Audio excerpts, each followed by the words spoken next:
लेकिन हम हाजीपुर से चुनाव लड़ेंगे। हमारे 3 सांसद हैं, अभी यहाँ मौजूद हैं जी। यदि हमको उचित सम्मान नहीं दिया गया तो हमारी पार्टी और हम लोग स्वतंत्र है, हमारा दरवाजा खुला हुआ, कहीं भी जाने के लिए हम पुनः अपने फैसला पर विचार करें। नियम है, गठबंधन धर्म का नियम है सीटिंग गेटिंग को, लेकिन हमारी पार्टी के साथ न्याय नहीं किया गया। हमारी किसी से कोई बातचीत नहीं हुई है, लेकिन हम हाजीपुर से चुनाव लड़ेंगे। नमस्कार, आप देख रहे हैं लाइव सिटीज। मैं हूं आपके साथ सौरभ राज। एनडीए में अभी सीट बंटवारा नहीं हुआ है, उससे पहले चिराग पासवान और पशुपति कुमार पारस आमने सामने हैं। आपको बता दें कि पिछले दिनों चिराग पासवान ने ऐलान किया था कि वो अपने सीटों को लेकर के और अपनी मांगों को लेकर के बीजेपी के सामने सारी बातें रख दी है और उन्हें बीजेपी की ओर से सभी चीज़ों का कन्फर्मेशन मिल गया है। उसके बाद पशुपति कुमार पारस ने भी दावा ठोक दिया है कि किसी भी सूरत में वो हाजीपुर लोकसभा सीट नहीं छोड़ने जा रहे हैं, वो कहीं से भी चुनाव लड़ सकते हैं और उनके लिए सभी जगह का दरवाज़ा खुला हुआ है। पहले पशुपति कुमार पारस को सुनिए क्या कुछ कह रहे हैं। विशेष परिस्थिति में प्रेस कॉन्फ्रेंस बुलाया गया है।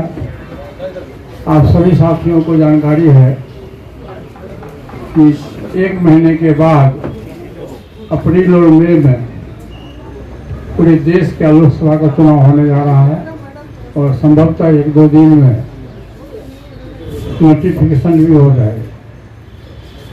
एनडीए गठबंधन के पार्ट हम हैं, हमारी पार्टी 2014 से लेके और आज तक बहुत ईमानदारी और बहुत वफादारी से हम लोगों ने एनडीए गठबंधन के साथ मित्रता निभाई।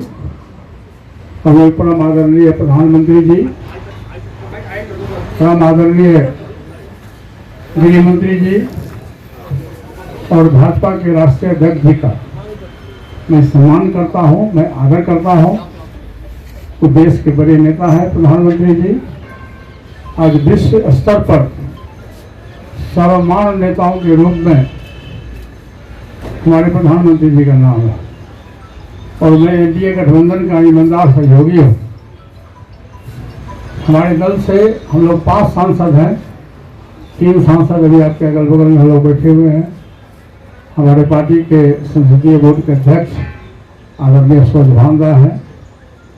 हमारे पार्टी के बिहार प्रदेश के पार्लियामेंट्री बोर्ड के अध्यक्ष श्री भूषण कुमार जी हैं, जो बिहार विधान परिषद के सदस्य भी हैं। और हमारे पार्टी के सभी तमाम सदस्य आज बैठक में मौजूद थे। हम लोगों ने बैठक की और भाजपा एनडीए के द्वारा जो आपके माध्यम से, अखबार के माध्यम से, मीडिया के माध्यम से जो न्यूज आया है, उसके मुताबिक हमारी पार्टी को तरजीह नहीं दी गई। इससे हमारे पार्टी के कार्यकर्ताओं में काफ़ी निराश की स्थिति है और काफ़ी लोग निराश हैं। और राजनीति करने वाला आदमी कोई साधु का जमात नहीं होता है। राजनीति करने वाला आदमी को जनता का प्यार और जनता के बीच में जाना पड़ता है और ये लोकतंत्र का तकाजा है। प्रजातांत्रिक व्यवस्था में जनता सर्वोपरि है, जनता मालिक है। आज हमारे पार्लियामेंट्री बोर्ड की बैठक हुई अभी 10 मिनट पहले। उसमें पार्टी के लोगों का, जो हमारे पार्लियामेंट्री बोर्ड के मेंबर थे, उनका फैसला आया कि जब तक विधिवत भाजपा का लिस्ट प्रसारित नहीं होता है तब तक हमारा आग्रह है, हमारी पार्टी के लोगों का आग्रह है माननीय राष्ट्रीय अध्यक्ष जी से, माननीय प्रधानमंत्री जी से, माननीय गृह मंत्री जी से कि हमारी पार्टी के जो 5 सांसद हैं पुनः अपने फैसला पर विचार करें और जब तक विधिवत लिस्ट की घोषणा नहीं होती है तब तक हम लोग उस लिस्ट का इंतजार करेंगे। घोषणा के बाद यदि हमको उचित सम्मान नहीं दिया गया तो हमारी पार्टी और हम लोग स्वतंत्र हैं, हमारा दरवाजा खुला हुआ, कहीं भी जाने के लिए हम फ्री। यही मेरा आज तक समझ लगा रहता है। सर क्या सर क्या आरजेडी से कांग्रेस से कुछ बातचीत हुई है सर? पारस जी, हमारी बातचीत अभी किसी से नहीं हुई जी हमारी पार्टी की बातचीत अभी किन्हीं नेताओं से नहीं हुई है। आपका जो संकेत है कि इंडिया गठबंधन, नहीं, नेवर, हमारा कोई किसी से बात नहीं हुआ है। क्योंकि मैंने पहले कहा कि हमारी पार्टी और कोई भी व्यक्ति राजनीति करने वाला आदमी साधु का जमात नहीं होता।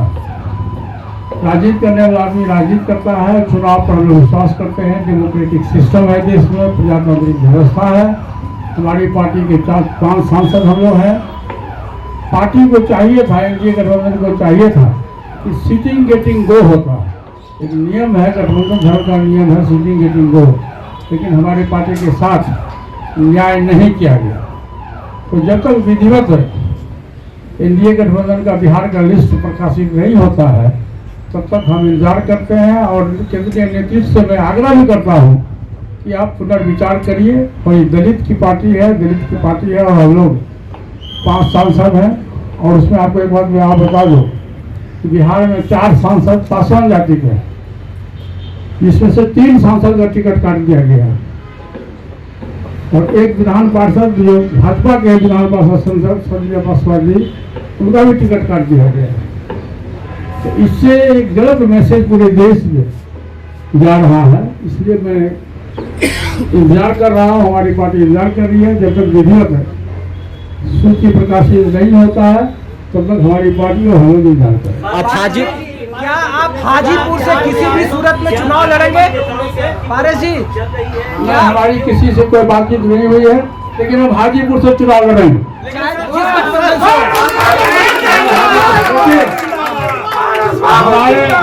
हमारे 3 सांसद हैं, अभी यहाँ मौजूद हैं जी। हम तीनों सांसद जहाँ से हम लोग सांसद रहे हैं, वहाँ से हम चुनाव लड़ेंगे। हमारी पार्टी का फैसला।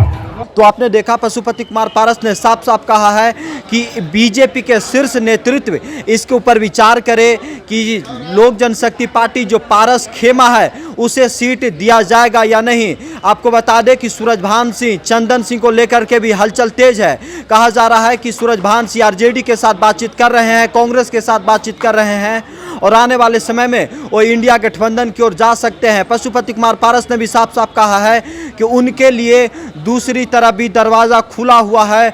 अगर बीजेपी निर्णय नहीं लेती है तो अपना आगे का रास्ता देखेंगे। अगर देखना होगा कि चिराग पासवान के बाद क्या पशुपति कुमार पारस अब एनडीए की ओर छोड़ करके क्या वो इंडिया की तरफ जाएंगे।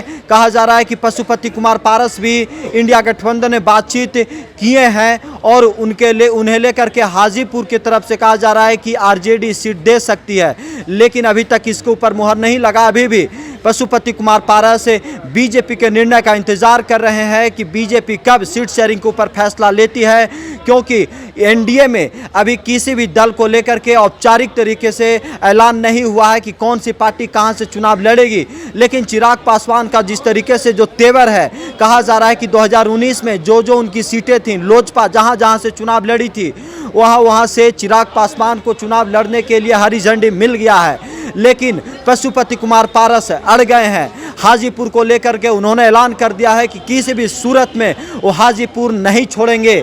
आपको बता दें कि अब देखना ये होगा कि चिराग पासवान के बाद पशुपति कुमार पारस कहां से चुनाव लड़ते हैं। क्या चिराग पासवान को टक्कर देने के लिए इंडिया गठबंधन की ओर से पशुपति कुमार पारस हाजीपुर का उम्मीदवार होते हैं? क्या सूरजभान सिंह के भाई चंदन सिंह नवादा से इंडिया गठबंधन के उम्मीदवार होते हैं? आखिर कहां से इन लोगों को कह सकते हैं कि किस गठबंधन से इन लोगों की बात हो रही है? क्या इंडिया गठबंधन की तरफ से इन लोगों को भी कुछ संकेत मिले हैं चुनाव लड़ने को? अब देखना ये होगा कि पशुपति कुमार पारस अगला कदम कहां उठाते हैं। दिल्ली से सौरभ राय, लाइव सिटीज।